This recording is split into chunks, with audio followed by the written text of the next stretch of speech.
నా చిన్నప్పటి నుంచి India is always developing country అనే వింటున్నాం అన్న. యూ సీ స్టాట్స్ వైజ్ కూడా ఇండియా వన్ ఎప్పుడు గ్రో అవుతుంది అంటే ఇండియా వన్ అంటే ఈరోజు 100 రూపాయలు సంపాదించినోడు ఒక 1 ఇయర్తో 1000 రూపాయలు సంపాదిస్తున్నాడు. కానీ 10 రూపాయలు సంపాదించినోడు 11 రూపాయలు కూడా సంపాదించట్లేదు ఇండియాలో. అంటే India one is always growing.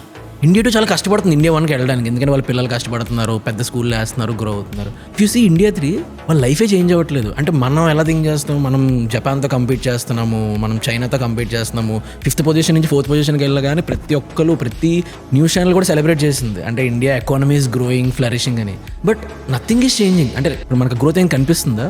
ఇప్పుడు ఇంత పెద్ద ఇల్లు కట్టావన్నా నువ్వు అని చెప్తున్నాను జనరల్లీ, ఇంత మంచి కార్లు ఉన్నాయన్న, మనకు రోడ్డు ఏముంది వచ్చేటప్పుడు ఇక్కడ మా డాడీ ఎప్పుడు అంటుంటాను అనమాట, డాడీ ఈ కార్ కొనుక్కోలేడు, ఆ కార్ కొనుక్కోలేడు.